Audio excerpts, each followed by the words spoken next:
Le, le voyage dans le temps, épisode 86, troisième partie. Dans le dernier épisode qu'on avait consacré au chakra numéro 2, le chakra sacré, je vous ai raconté comment j'avais rencontré une des nombreuses versions de Maître Djeouti-Tot, le dieu égyptien de la connaissance et de la sagesse.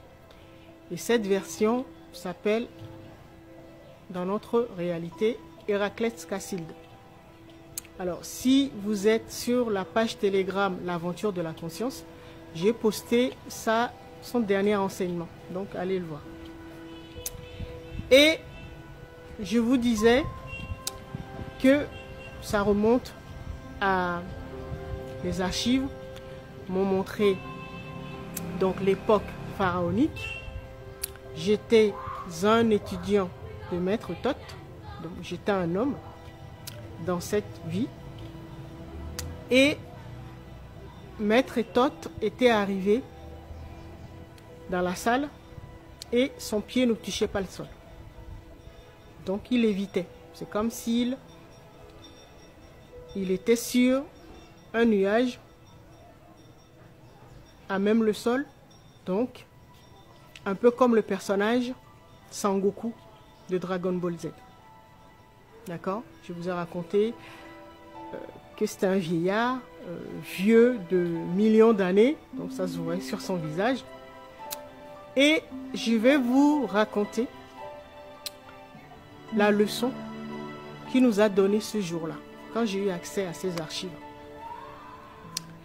Alors, il a donné l'enseignement par télépathie, c'est-à-dire aucun son ne sortait de sa bouche. Il a dessiné au tableau un cercle avec un point au milieu du cercle, donc le centre. D'accord? Et donc la leçon voulait dire, en résumé, il a beaucoup insisté sur le centre du cercle.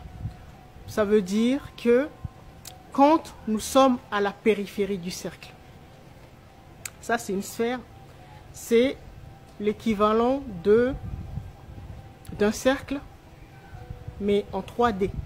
D'accord? Et donc la périphérie, c'est le contour.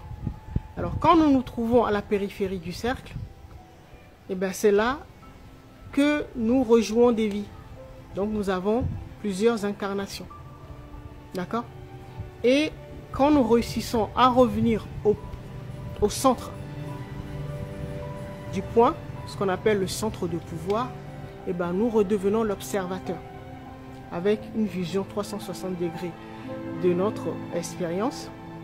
Et donc, quand on redevient un observateur, donc une divinité, on n'a plus besoin d'être soumis à la dure loi de la dualité, c'est-à-dire la 3D, où pour comprendre quelque chose ou pour connaître quelque chose, nous sommes obligés de passer par son opposé. C'est-à-dire, si vous voulez savoir ce que c'est que la guérison, vous êtes obligé de tomber malade. D'accord? Ça, ce sont les différentes expériences. C'est ça qui représente la périphérie du cercle. Et quand les divinités, donc les personnes qui ont réussi à redevenir souverains, n'ont plus besoin de faire ça. Donc si vous voulez savoir ce que c'est que la guérison, vous regardez une personne autour de vous qui est en train de faire l'expérience de la maladie. Et comme ça, vous saurez. C'est ça, redevenir un observateur. Ce qui est super dans l'organisation ou dans une sphère, c'est qu'il n'y a pas de centre. Dans une sphère, il n'y a pas de centre. Pourquoi? Parce que tous les points représentent le centre de la sphère. Là, j'ai pris le soin, j'espère que vous voyez bien, j'ai pris le soin de mettre des petits points sur cette sphère, cette balle, pour vous illustrer en fait l'univers. L'univers ou le multivers, c'est-à-dire l'ensemble des univers. Et donc, voilà le multivers. Et donc, chaque point représente les différents univers qui se trouvent dans le multivers. D'accord? Alors, je vous dis ça pourquoi? Parce que nous-mêmes, nous incarnons un univers. Dans la deuxième partie, je vous disais que nous portons nos ancêtres à travers notre sang. Nous avons les mémoires de nos ancêtres. Et si nous allons dans l'infiniment petit, c'est-à-dire au niveau de nos cellules, c'est pour ça que j'aime bien appeler nos ancêtres nos cellules, et vous allez vous rendre compte qu'ils vivent, nos cellules, elles vivent vraiment comme nous. Elles se marient, elles se déplacent, elles font tout vraiment comme nous. D'accord? Et sur un territoire, il y a plusieurs niveaux, plusieurs dimensions. Vous savez qu'il existe 28 dimensions et chaque dimension comporte 13 sous-dimensions. Ça veut dire que là, je suis au Togo. Nous habitons tous au Togo, mais nous ne vivons pas dans le même univers ou dans la même réalité. Donc, il y a certaines personnes qui sont dans le Togo de la 3e dimension, d'autres qui sont dans le Togo de la 12e dimension, et ainsi de suite. D'accord? Et en fait, pour dire quoi?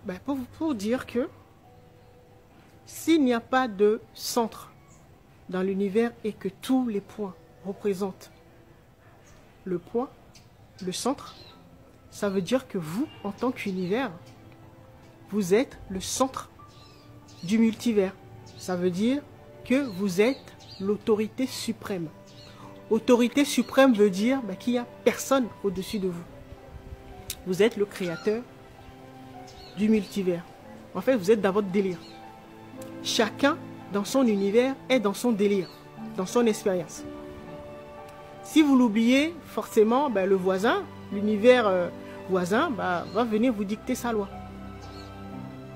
C'est ce que nous avons oublié. Et donc, la transmission d'aujourd'hui, c'est pour que vous vous en rappeliez.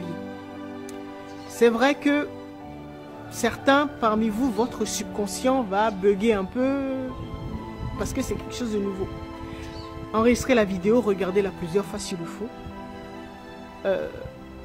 pour que ça puisse s'intégrer. D'accord? Alors, comme on avait vu que le subconscient, c'est le corps, donc nous, sachez également que la bonne nouvelle, c'est que le subconscient, c'est-à-dire notre double quantique qui crée notre réalité, peut se programmer. Se programmer, pourquoi? Parce que vous allez vite vous rendre compte, quand vous allez intégrer que vous êtes l'autorité suprême, donc en fait vous menez votre vie, votre expérience comme vous voulez, vous allez vous rendre compte que la première chose à mettre en place, c'est votre protection. D'accord? Et donc, vous allez chercher à reprogrammer votre subconscient pour qu'il prenne en compte le volet sécuritaire. On voit bien l'exemple dans les pays africains. Parce que, en fait, sans sécurité, comme aime bien le dire le président Bandakani, sans sécurité, il n'y a pas de développement.